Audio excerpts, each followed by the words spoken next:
To many people outside of the church, we are known for what we are against, for who we are against. Maybe it's our own fault. Maybe our love has faltered. Maybe we've lost touch. Maybe we've lost opportunity. Maybe we've forgotten of where love comes from and who first loved us. We have the opportunity to let those around us know what we are for, not against. Who we are for, not against. For is a powerful word. For indicates intentional focus. For indicates purpose. For indicates sacrifice. For erases the line that keeps out. For takes the hand of outcasts and welcomes them in. For does for one what we want done for everyone. Because everyone matters to God. Everyone matters to us.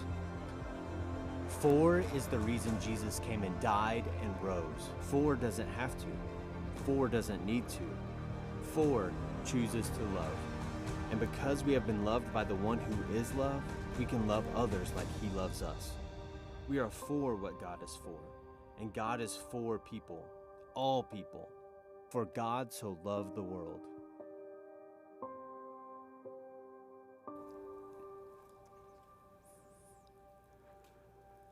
Well, good morning, Bridge Church. Whether you're online or in the building, I'm so excited to see everyone here today and welcome. If you're new today, I just want to kind of give a little disclaimer. My name is Trey Downey. I'm the student pastor here. So if this is your first Sunday, just know that next Sunday is going to be our executive pastor. So come back again next week is all I'm saying.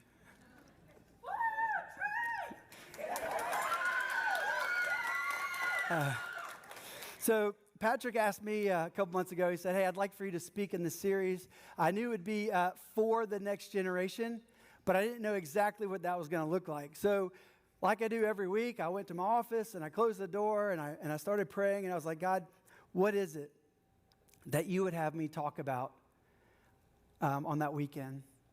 And he kept bringing up this question.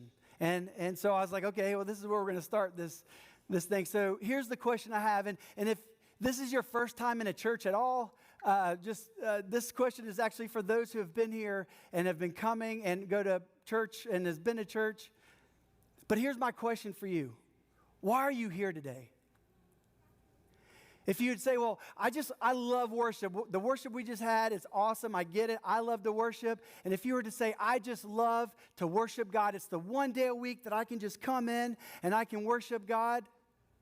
Or maybe you would say, I just want to hear a really good message and learn about how I can learn about Jesus and learn how I can be a better person and more like the person that God's created me to be. Or maybe you're just someone in the room that says, I'm just really excited about a hot breakfast, and so I'm here, and the breakfast is pretty good. But I want to challenge all of you that started the answer off with this. As the body of Christ, this is not for you. Following Jesus means denying yourself for the sake of those who will come after you. And if you've ever served in the Nexus Hall, you know sacrifice, right?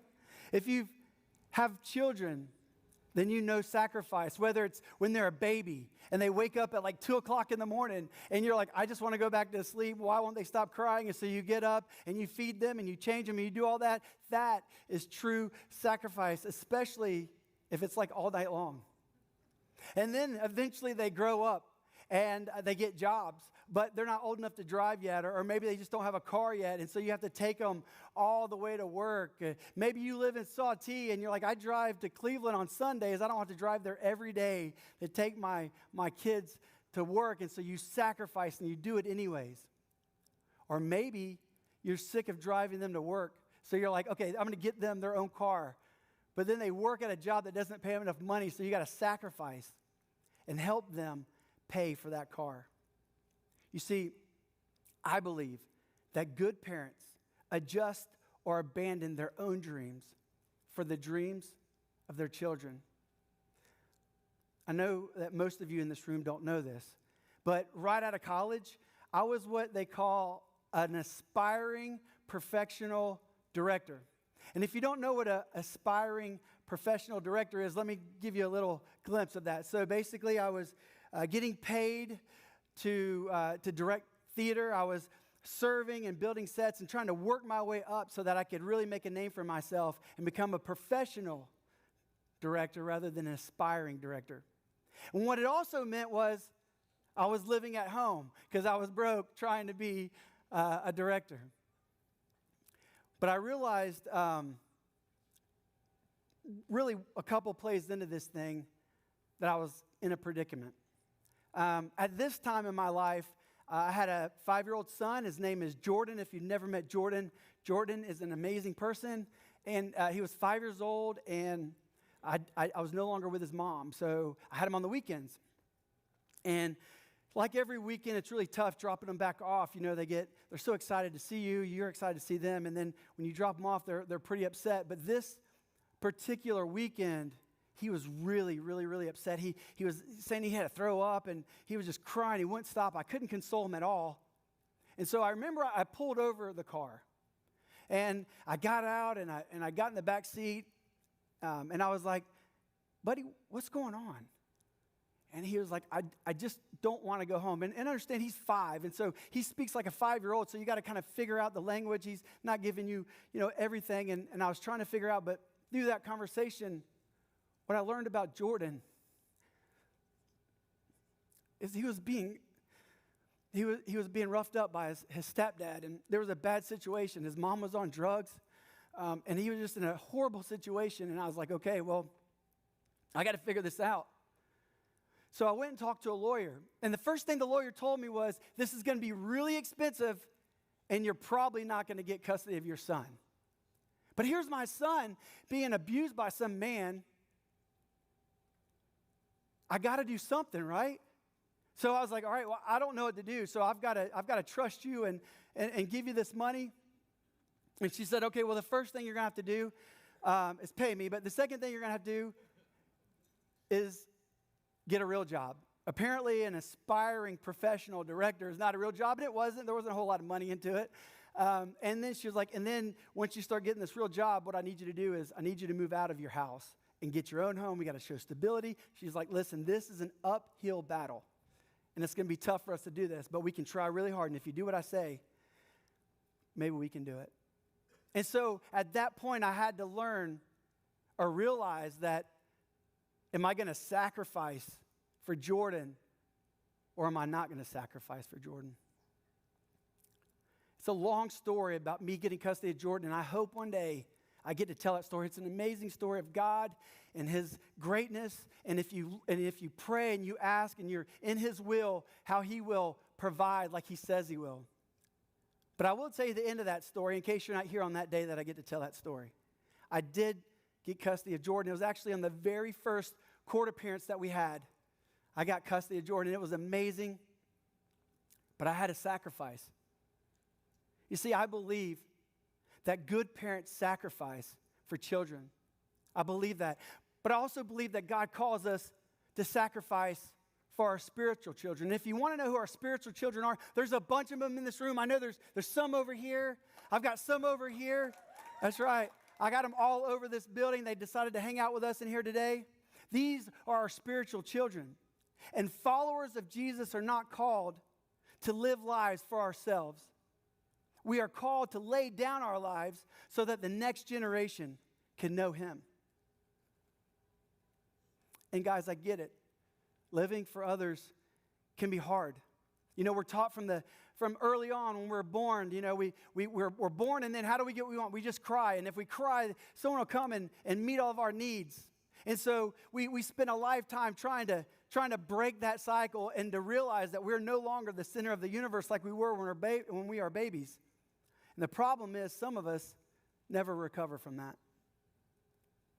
I remember after the whole aspiring director thing, I worked at this company, and I was hired at like the ground level. I was in the warehouse. And so I'm working in the warehouse, and the guy's teaching me all this stuff, and I'm doing pretty good. And so he gives me a little bit more responsibility, and a little bit more responsibility, a little bit more money, which is nice. So I'm doing that stability thing.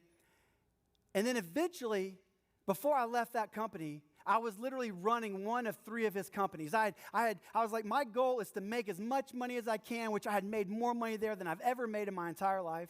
I was going to climb that corporate ladder and get as high as I can get. That was my goal. But that goal eventually led me to insecurity and unhappiness. Because if happiness is your finish line, then you're just going to keep on running. But the problem is, you'll never arrive. And that's because we are made for a higher purpose. We were created for a reason. We were not created to wake up, to go to work, to have a weekend, to go back to work, to do that all over again. That is not the creation of us. You ever think it's weird that like famous people, they seem to like have it all, right? They have all the money, they have all the stuff, they have power and fame, they have really everything you could ever really hope for or dream for or pray for, some of us, right?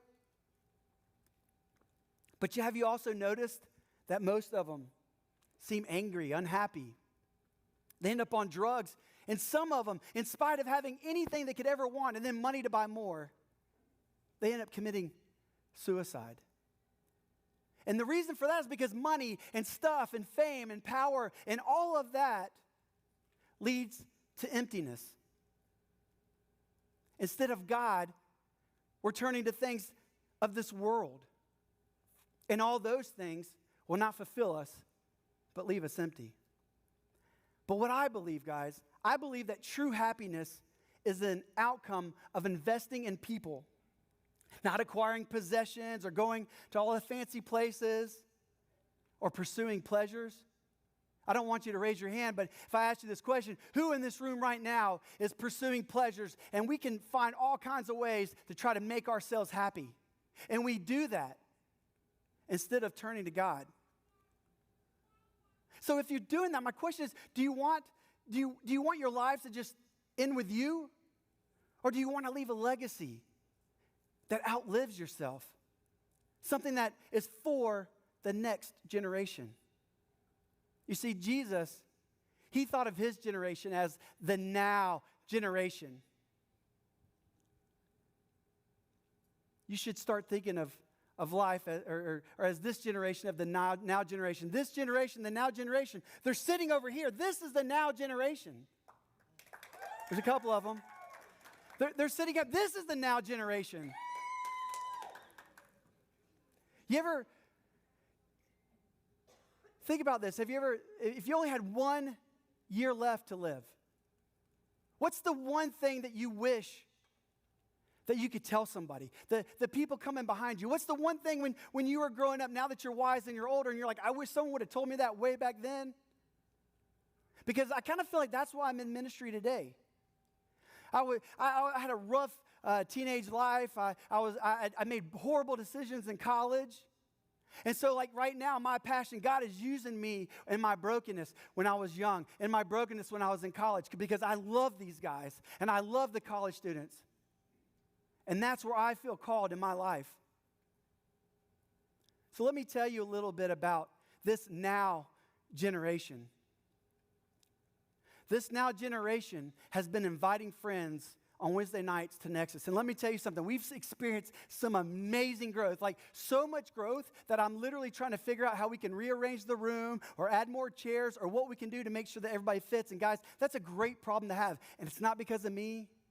It's not because we have a snack shack, even though the snack shack's pretty cool. It's not because of anything that we do, except for the fact that these students want to hear about Jesus. They want to know more about Jesus. They want to be better people, the people that God has created them to be, and then they want to bring their friends up to be a part of that. Let me tell you something else about this now generation. A lot of them were on this stage doing worship tonight. These are the same students that we have on the Nexus Hall. Our worship on Wednesday nights is amazing, and it's all student-led. That's this now generation. Let me tell you something about my son Elijah. Last year, he was in 7th grade, and he wanted to play football. But what you need to know about Elijah and football is he had never played football in his life. And as a seventh grader, actually as a sixth grader, because that's when he decided it, coming up to be a seventh grader, like most sixth graders, he wasn't very big. And football requires two things: knowledge of the game and to be pretty big so you don't get, hurt. So Elijah was so determined. He was like, I'm going to play football. So you know what he did? He went to conditioning all summer long. The kid does not like to wake up, but for conditioning, he would wake up. But all summer long, he'd wake himself up, and we'd take him to the school, and he would practice hard. They would sweat. They would hit. They would catch balls. They would throw up. I mean, throwing up is a big part of conditioning. If you've ever played football, you know this is a horrible part of conditioning, and the kid would get up every day because he wanted to play football so bad. And what you also need to know about football is last year, the state of Georgia decided that football for middle school was going to be played on Wednesday nights. His dad had just gotten the job as the youth pastor. We were really connecting, him and I, spiritually. We would have these awesome theological conversations. The kid would teach me because he'd ask questions. I'd have to go back and look it up. And so he was hungry. He was hungry to know more. But here he is, worked all summer long, starting to get a little beefy, right? He's ready to play football, but he has a choice to make. And let me tell you something about this now generation. In 7th grade, Elijah said, God's more important, and he decided to not play football. That's this generation. Now, this year, I went to him, and he did conditioning again this summer. I'm not sure why. I'm like, dude, you're just putting yourself through misery. You're not even getting to play the games. But he and I had a conversation. I was like, Elijah, if you want to play football, just know that you and I, we can talk about Jesus. We can do stuff on the side. Like, if you really want to play football, let's figure it out. And he did play this year, and we had to figure it out. But that was a big decision that he had to make last year. And some of you might be thinking, okay, this sounds great. I'll maybe sign up to help in a year or two, or maybe I'll invest in the now generation later or something like that. But here's the thing, guys. We only have now. We are not promised tomorrow. And if we had something we need to do tomorrow and we don't make it till tomorrow, guess what? It never happens. So can we start calling these students, these Nexus students, the kids on the kids hall, this is the now generation. Jesus knew this. In Matthew 18:3, Jesus said, truly I tell you, unless you change and become like little children, you'll never enter the kingdom of heaven. And the reason for that is because children, they trust. How many of us struggle sometimes? We've gotten old and jaded, and we just struggle with trust. But not these kids. And he's saying you need to be like that. You got to trust. You got to have belief and faith. You have to have humility like a child. And we need to depend on God like our children depend on us. Matthew 19, there's a story about Jesus talking to a crowd. And they send their kids up to get prayed by Jesus. They just want to be close to Jesus. Maybe have him touch them. I mean, the guy can heal people, so that's a pretty impressive thing. So they send their kids up to Jesus. And then the disciples, who are always trying to protect Jesus, start to rebuke these children. And Jesus is like, no. And he says this. In Matthew 19:14, he says, let the little children come to me, and do not hinder them, for the kingdom of heaven belongs to them. We need to not only welcome children, but we need to recognize their significance in the body of Christ. These students, this next generation, they want to know who Jesus is. They want to have a relationship with him. And unlike us, they've not become cynical or jaded by the world around us. If we watch the news for more than 2 seconds, you know that this world is a crazy, crazy place, and it affects us. And the more we spend time in the news cycles, and the more time we spend time in this negativity, the more we're affected. Sometimes it can affect our joy or our wonder, or maybe some of our adventure. But I think I found the cure. I've been working here for a year, and this has been the best year of my life. And I think it's because of these guys. I mean, how could you not, right? Surround yourself with the younger generation. They might be naive. They might be new to life and even new to faith. but being around them is infectious.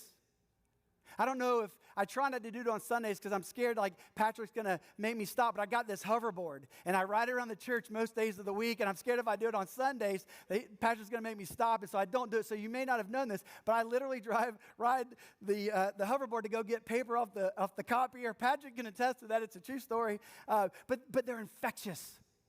They've made me want to be more like a child. Maybe I was already that way. I don't know. Ask my wife. She'll probably say that. But they are infectious. And I get that it's hard sometimes to serve this generation. But Jesus said this in Mark 8, 6, 7. I'm just kidding. It was Mark. I did that for them. In Mark 8, 34 through 35, he says, if anyone would come after me, let him deny himself and take up his cross and follow me. For whoever would save his life would lose it. But whoever loses his life for my sake and the gospel's will save it. You see, church is not about showing up on Sundays. Jesus is saying that we must devote ourselves to him so that we don't lose ourselves to ourselves. It's about choosing others' good over our own comfort.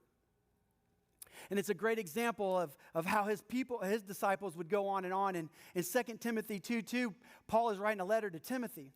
And this is what he says to him. He says, and the things you have heard me say in the presence of many witnesses, entrust to reliable people who will also be qualified to teach others. I get that's a mouthful. So here's what he's trying to say.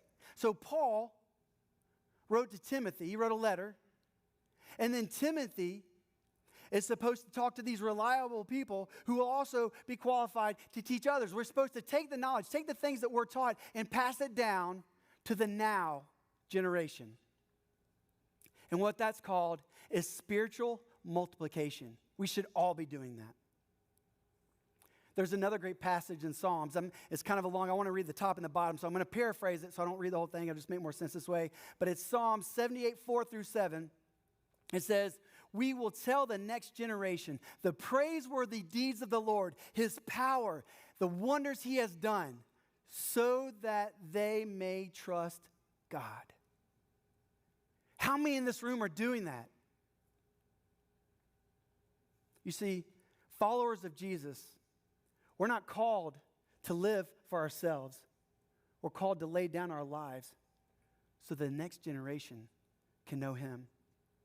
And if you want to know what it looks like, it's kind of like, anybody in here like watch the Olympics? It comes around, I think, every 4 years. I'm not sure why they wait so long, but every time they have the Olympics, they have what they call the opening ceremonies. And during the opening ceremonies, there's a torch. They light it. And then one guy's going to run, and he's going to meet another guy, and he's going to light the torch of the other guy, and he's going to keep going, right? But if we drop that torch, guess what happens?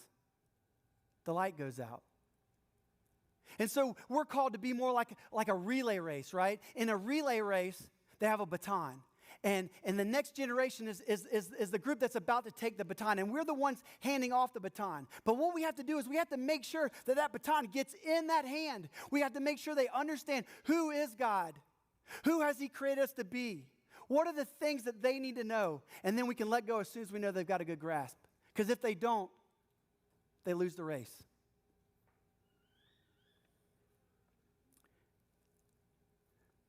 There's this story I'd like to tell you about one of my students. I don't know if he's here today. Hopefully he's not. I don't want to embarrass him, but his name is Mason.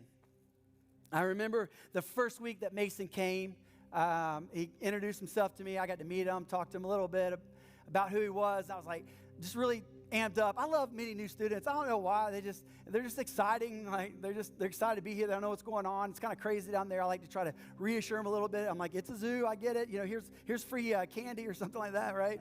I do. That's a true story. They get free stuff. So if you've never been here in your middle school, come on, I'll give you free. Actually, it's a boba drink, or you can get a candy. Either way.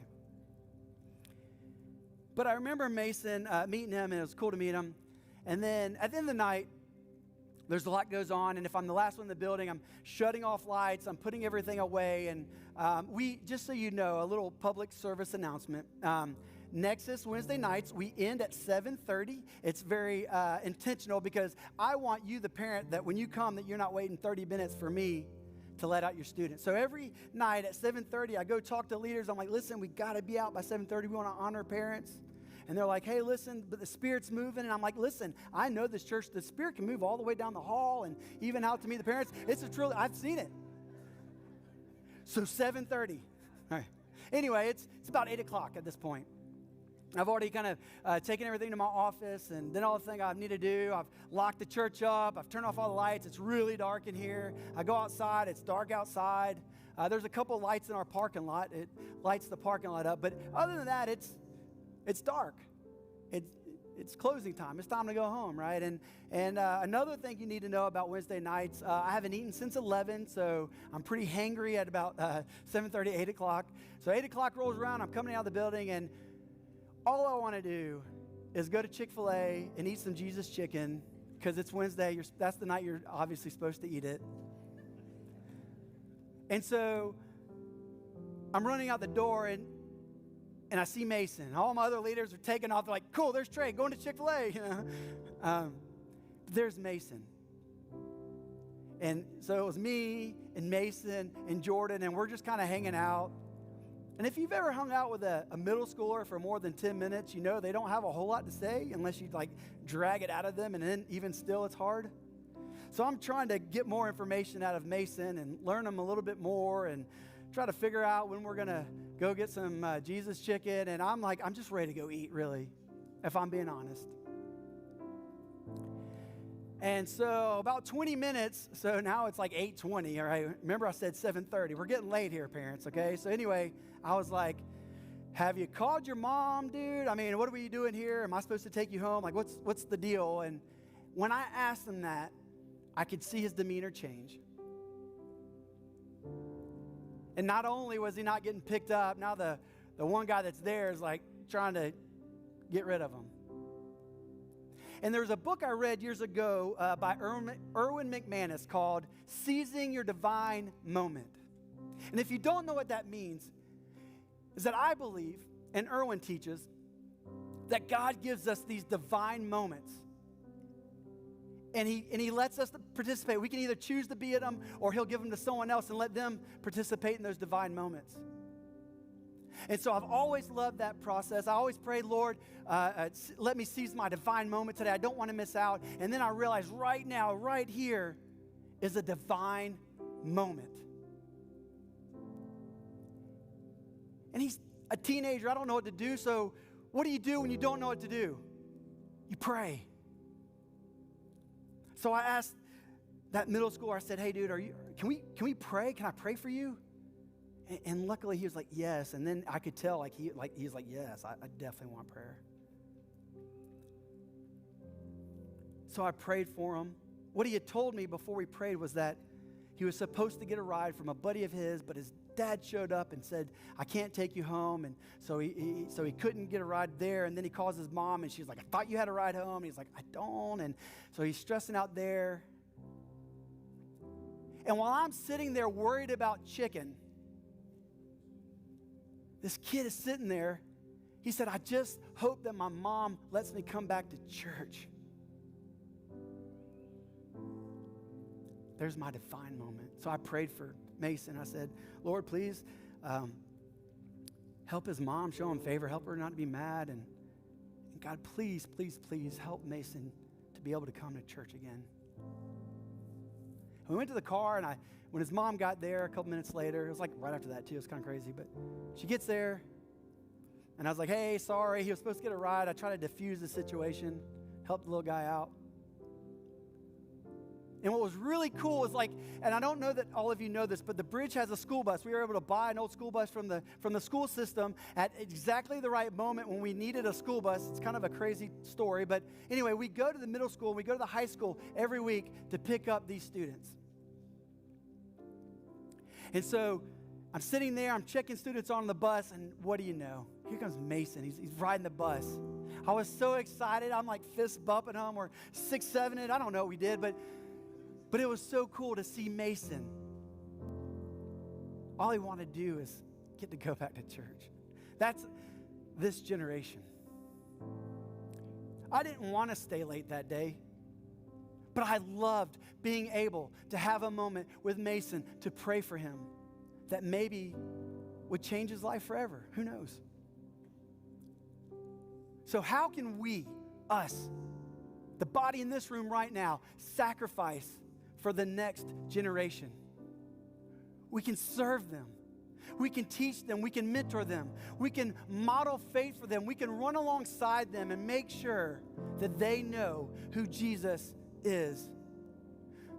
So for the youth and the students, for the youth, have you ever been down the Wombaland Hall or the Upstreet Hall? It's amazing in there. Before I was hired as a youth pastor, Pastor Avery let me be the host. And what that meant was I was on stage just being crazy and silly.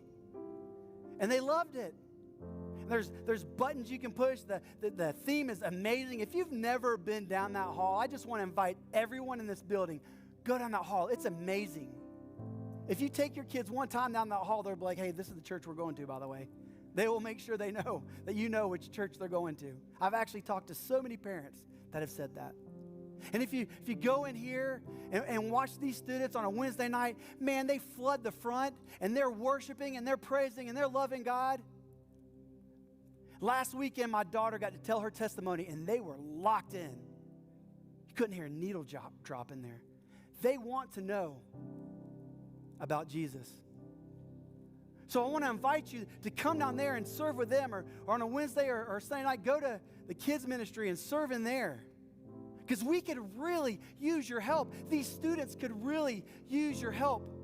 And I promise you, you could really use theirs. Maybe it's a young adult or a new believer. That's fine.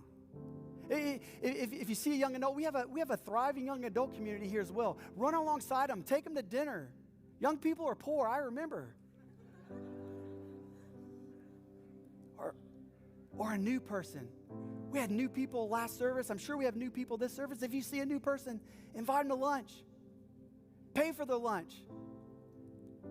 Model Jesus to them. And the way to do that, by the way, when you're done, don't leave one of those things on the table that says, like, it looks like a $50 bill, but then you flip it over and they ask about Jesus. Please don't do that. I used to wait tables. That made me not like Jesus, so tip well. But what if every adult in this room treated the next generation as if they were our children? And some of you may be thinking, I've already had my kids. I'm done. And guess what, guys? I get it. I remember when Krista and I were newly married. I think Belle was like 3 or 4. She was little. We went to a small church.